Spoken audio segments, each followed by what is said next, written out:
Hello and welcome back to another episode of Critical Reactions with your host Bryan. It's Monday, new week. We get to explore a new theme, this one being dark ambient. I'm not sure if we're going to be exploring the genre dark ambient or just the general atmospheric vibe of being dark and ambient, but I guess that's what we're going to check out this week. And by the end, maybe I'll be able to tell you which one we got more of. We're starting off today with some Chelsea Wolfe. This track is called Carrion Flowers.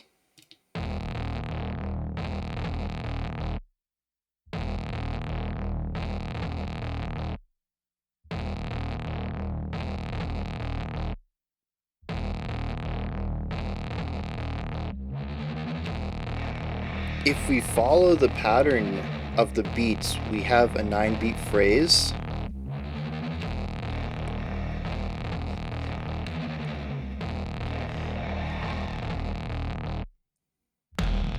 Could be written as 9-4, could be alternating 4-4-5-4. I certainly feel it in 4-4-1 though.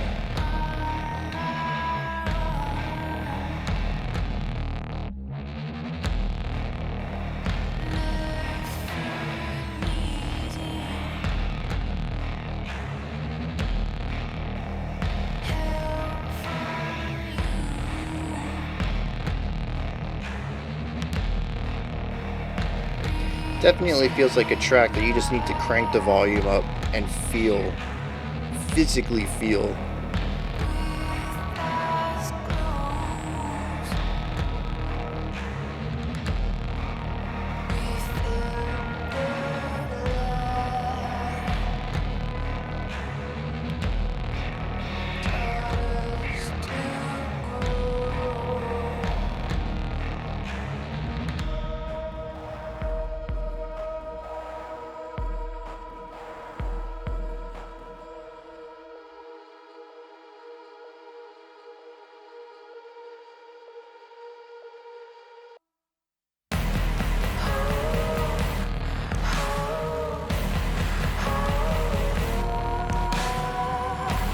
Okay, so this 4 is actually introduced in that transition.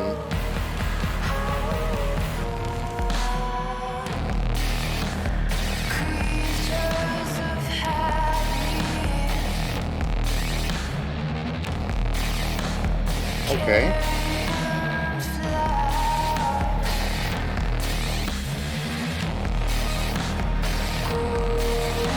Really eerie stuff over to the left.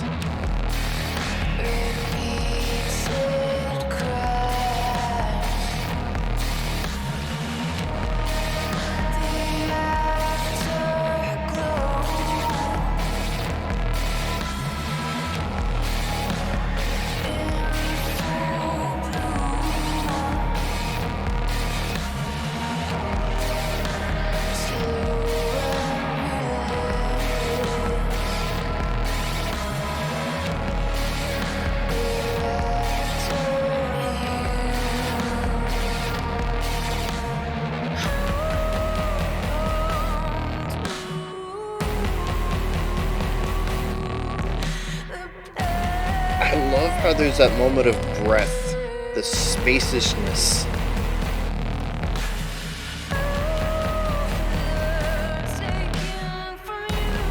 Yeah.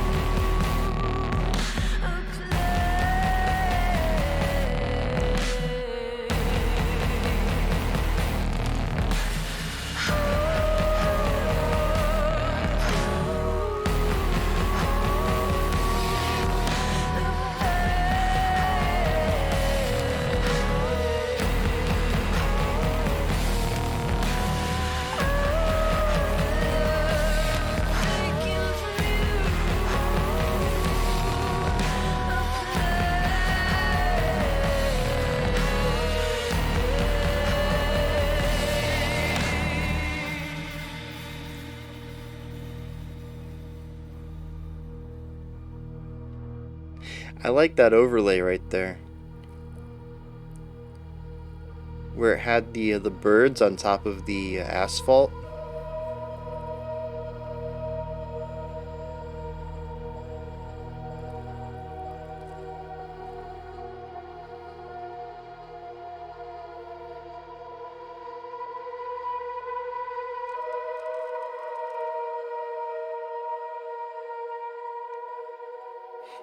It's interesting, as eerie as these sounds are, musically is a type of peace underneath it. There is resolution.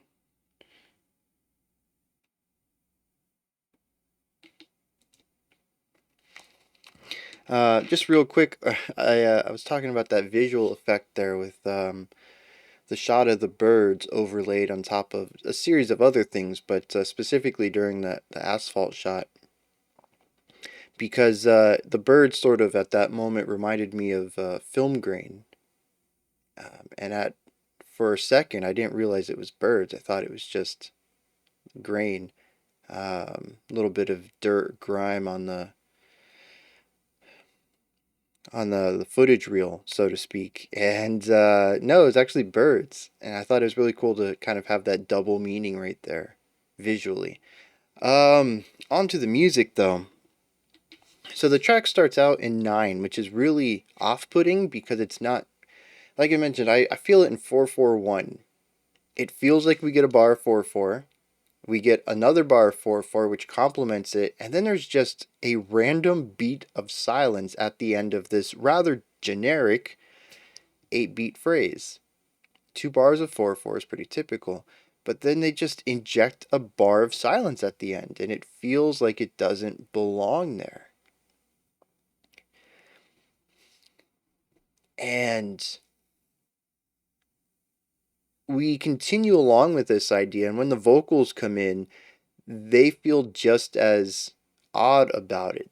The way that the end of the vocal phrasing is feels very unnatural, and the way that it moves into the repetition when it starts the idea over again. When the next sentence comes in, it all feels very unnatural. There's something about it that just doesn't work. And of course, that element is that there's that extra beat there that isn't worked in smoothly. I'm going to assume there's a purpose for it, but as of right now, it feels very disconnecting. And maybe that's the point, but it's really difficult to kind of get into that groove. But we never went back to it. We had a transition which introduced a 4/4 before getting into our chorus, rather short lived chorus that was in 4/4, a second group of vocals, maybe a verse. I don't know, the music under it was new because it was 4/4. And then we went back to the chorus with a variation on it, all done in 4/4. And I wasn't paying attention to our outro, that eerie final 15 seconds or so. But I'd wager that was in 4/4 as well. So there's something about the intro. It stands out. That 9/4 idea. It's got to be for a reason. It never comes back. I mean, there's so much music out there. If you're going to do the verse, chorus, it's almost impossible to find something like this. Or I should say it's rarer. A lot rarer to find something like this where your second verse is going to be so different than your first. It's so typical just to basically copy paste your first one into your second verse section. And she just purposefully did it. There's so much intention into changing the rhythmic cadence of the rest of the song that makes it stand out. I don't know, I'm going to be thinking about that this whole time. I really hope I land on a conclusion for it because, like I said, it just feels really odd to me, but it's so intentional that we specifically hear it there and nowhere else. So I don't know. That's a really big flag for me. Like a bookmark to come back to in the analysis. Hey, there's this weird 9 thing going on. You don't know what it means yet, but maybe something will click later. And I just couldn't not bring it up, even though I have no idea what it represents. I suppose next we should talk about the atmosphere, the dark ambience. It's kind of the core of the theme for the week, but it's also the core of the song. It's really difficult to analyze this track without talking about the weightiness of all of the tones. Everything is low and deep and wide. It's got so much punch to it. This is not a track that plays around with levity much at all, at least not until we get to the end. Every sound is just massive. But see, the thing is, though, there's a lot of tracks that have large sounds to them that we wouldn't call dark ambient. The dark ambience comes from the lack of movement.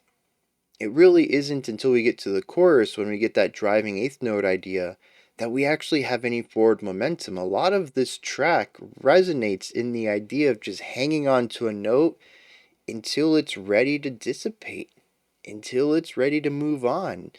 We really don't have any forward momentum through a lot of this. It sort of just is.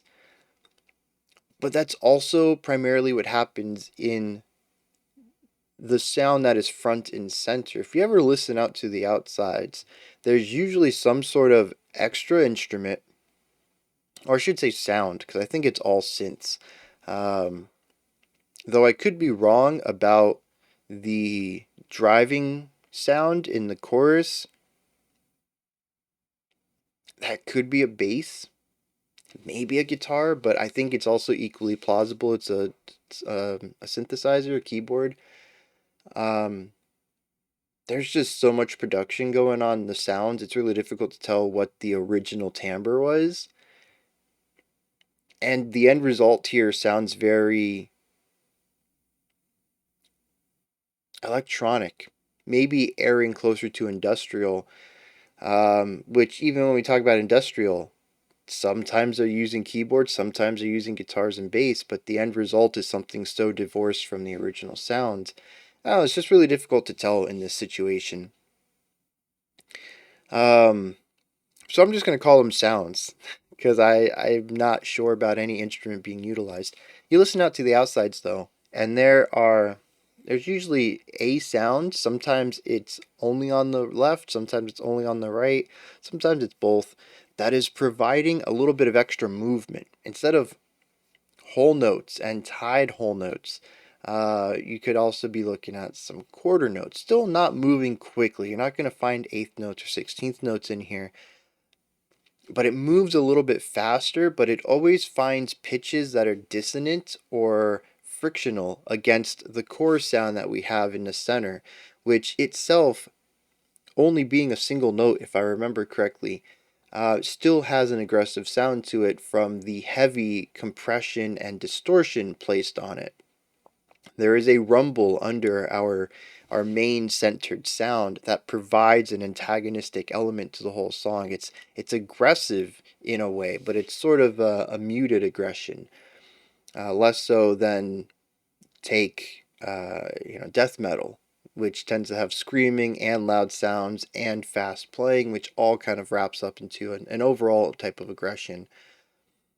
The aggression is understated. You can feel the tension and the rumble underneath it all, but on the surface, if you're not really looking for those cues, it's just kind of meandering darkness. You don't really feel that aggression, but there is an anger hiding under this track. So yeah, we got the core instrument, we got the outside instruments. Do we bring up the vocals yet?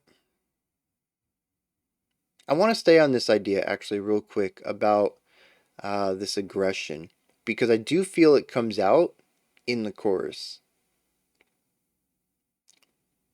But I really love what I pointed out earlier is that breath. So you get those what is it, 6 attacks? 1, 2, 3, 4, 5. Maybe it's 5 attacks. Bum bum bum bum bum. And then the last one holds for a little longer. So what is that? 4/8 and a quarter note. And then we get a beat, I think, of this sizzling. It sounds like possibly a crash cymbal, but you don't get the attack. You just get the shh at the end of it. And then, oh, it's almost like a hush. I didn't read it that way, but kind of, maybe. I don't know. I might be reading into that. But you get your series of really harsh attacks. And then you get this reverberant sound of a cymbal, and then a full beat of silence. Sometimes we get the vocals in that pocket, but not on every single repetition through the phrase. And to me, it feels like a moment of breathing. It could also be the eye of the storm, the calm before the worst part. I think that's also a storm metaphor. Um, where it's this moment of dead silence, and then back to that aggressive dun dun dun dun dun, and then a moment to just stop for a second, and you're like, oh geez, when's it's gonna come next? And it's this push and pull between driving forward and nothing. And I really, really love that. I have no idea what she's working with. Well, you know what the point of it is. Again, there's a lot of really cool, purposeful ideas here that I can absolutely see thematic reasons for their presence.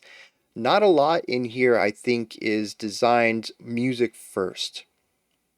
There's definitely a production first element, and I'd say a lot of thematic first elements, but not a lot of composition first.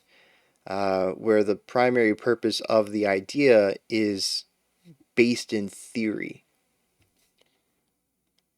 And so sections like this, absolutely atmospherically driven, but also I feel a thematic purpose and I just don't know what it is. And I think I'm missing a key. I'm missing the lock to figure out what these sections, what is up with the 9 at the beginning? What's with the breath here? Why do both of them feature a single beat of silence? The first time the silence was outside of the phrase, now it is within the phrase. There has been balance restored. We are back to a 4/4, but there's still a moment of silence, of disruption to the music. Oh, what does that mean? There's so many little clues in here.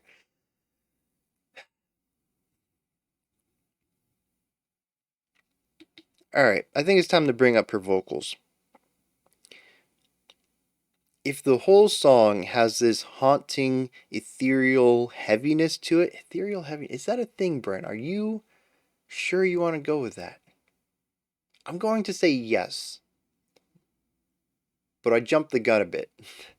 The song has a dark, heavy weight to it with an underlying aggression. Her vocals bring a bit of an ethereal element. I think if you just had the music, I'm not 100% sure I would fall in line to calling this ambient, especially once we got to the verse and as we explored, or sorry, the chorus, and as we explored the more moving section towards the end before we got to our outro. There is a lot of elements in here that I would, as I stated, probably put into an industrial camp. But the vocals give everything this weightlessness. It picks everything up. There is this drastic gulf between the pitch of the notes and the pitch of her vocals, between the width of the notes and the width or narrowness of her vocals, between the full-bodied element of the notes and the ethereal airiness in her vocals. It's practically the exact opposite, and through this we can see a spectrum where we primarily see elements on opposite sides, leaving all of this space in the middle of something. Again, another well, maybe this one's not something I can read into thematically. If I'm remembering other Chelsea Wolfe tracks I've heard, this is just her sound and her vocals. Maybe there's not necessarily something to read into here.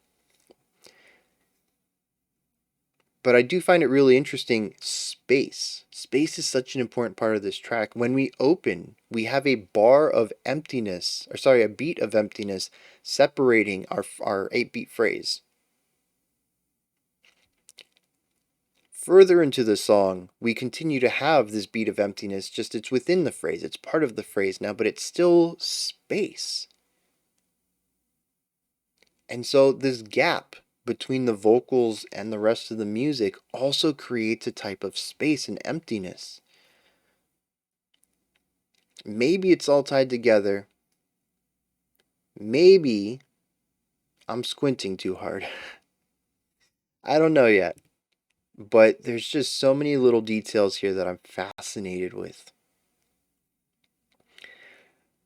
But yeah, her vocals just provide this drastic contrast to the rest of the music and absolutely allows it to enter into that ambience that the theme of the week is for.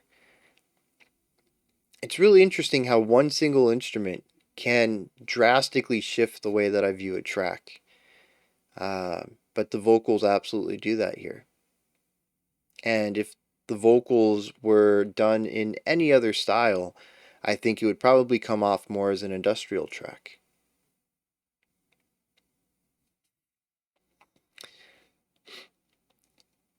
The last thing I want to touch on, well, I do want to say that I absolutely loved the chorus variation at the end. We took, I think, the lyrics from the chorus and mixed them with the lyrics from one of the verses. I'm not entirely sure on that. The two vocal sets, though, were doing different words, different senses. Could have been brand new material, but some of it sounded a little familiar. Could have been remixed lines as well. I don't know. But the melodies, the counterpoint, the rhythmic shifting between the two, there was even a little moment of call and response between the two vocals. All of it was just phenomenal. And it's really interesting that she injected the she injected new work into us. Oh my geez, think about this. At that moment, did we have any musical pause? I don't think so. I think the music was consistent underneath. And the thing is that the second set of vocals was pocketed into moments where the first set of vocals were typically not singing. So every moment of this section was filled in. There was no space musically. There were no sections of rest on either the vocal part or the instrumental part. As long as you view both vocals as a single part, it really is about filling a void and filling it completely. Why does any of this have to do with Carrion Flowers?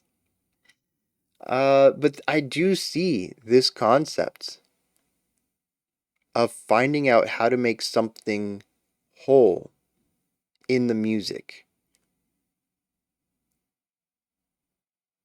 And okay, so this does tie in. The last thing I wanted to talk about before I thought about that section was our outro. Really creepy sounds as far as timbre goes, production on it all, the reverbiness of it mixed with the note selections, all really eerie. But also, if you look strictly at the music, what's on the paper, there's a little bit of friction in there. It creates a little bit of dissonance at times, but on the whole, if you look at the entire idea and where it lands, it stops in a very full resolution that I called peaceful during the reaction. If we look at this song as an attempt to find a way to make something whole, and then doing so and it finding peace, the song does an effortless job of saying that musically. And I think that's all I have to say about the music, so let's hit some lyrics and see if any of this is reflected in that. And maybe? Verse 1 does speak about room for growth. In fact, it even uses the term grow. We learned how on our own, never needing help from you, reaching out with eyes closed, we felt the light, it taught us to grow. So we found a way to improve ourselves on our own without your help, whoever the you is. I don't even know who the we is. Usually narrators are single person. Single person? What is it? Single pronoun? I? I don't know what I'm getting at here, but they're usually an I, not a we. We is an interesting narrator. It's a plural narrator. Chorus 1 just says, hold on.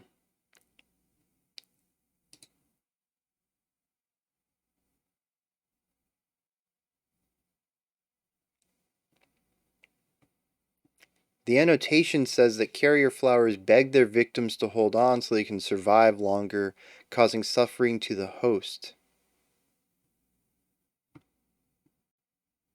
Huh. I wonder who the host is, though, because our first verse literally said they needed no one else. And the chorus has reminded me, or educated me, probably more accurately, that carrion flowers need a host, that they're a parasite, I suppose. I don't know if I fully agree with that. I mean, I agree with the science of it. I don't know if I agree with the read of it. I don't know what hold on would mean, though, but it seems to clash rather heavily with our first verse. However, the violence of the chorus, the eighth notes coming in real heavy with that moment of release, preparing for the next onslaught, I can kind of see that working well in a parasitic perspective. Verse 2 says, creatures of habit, carrion flowers growing from repeated crimes. The afterglow in full bloom, slow and relentless, we're after you.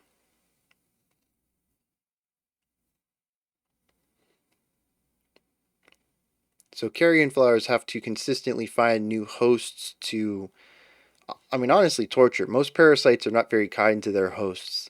It's not usually a parasocial, what is that phrase? Where two species help each other survive. Parasites are usually all take and no give. Um, maybe it is. No, I don't think it's parasocial. It's close though. Para is definitely the prefix. Anyways, moving on. It's interesting. It says that the carrion flowers grow from repeated crimes, from constantly doing this. The afterglow in full bloom, slow and relentless for after you. I don't know about that part. But the second chorus, I was wrong about hearing similar words. It is a brand new section. There is the hold on part from our first chorus that is in the second set of vocals, but the first set of vocals says, hold on to your pain of love taken from you, a plague.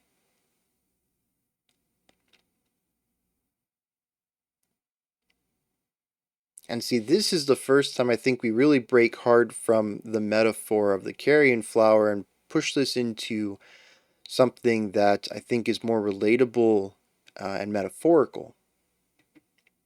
That we're not just talking about carrion flowers, we're talking about people who are parasites within relationships and the pain that it causes on other people, the pain of love taken away. Calls it a plague. It's possible that the carrion flower is the plague. Anytime they get into a relationship, that plague is passed from one person to the next. The carrion flower ruins the person they're in a relationship with, and like a plague, moves on to the next. In which case, the carrion flower in a relationship would be one who is the destructive one, who takes all and gives nothing, as I had mentioned earlier about parasites. But if that's true, what does our opening verse mean? We learned how on our own, never needing help from you, reaching out with eyes closed, we felt the light, it taught us to grow.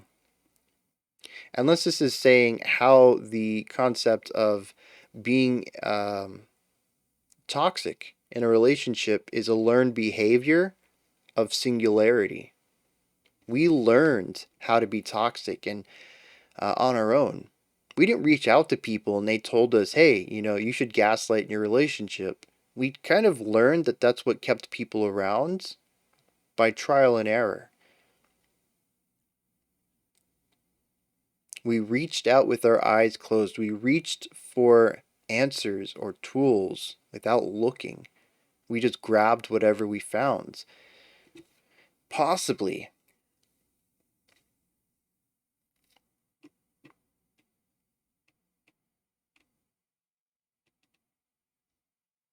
Interesting song. I'm still trying to tie this back to feeling empty and wanting to be whole. I mean, if the song is about the carrion flower, metaphorically and literally, and being a parasite or a toxic person in a relationship, you need someone else.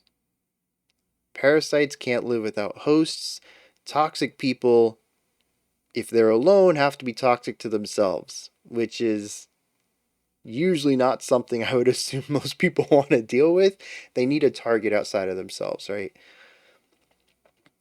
So they feel incomplete outside of a relationship or without a host in the metaphorical term. So when they find people, that's when the song completes itself and loses the dead air and then becomes peaceful.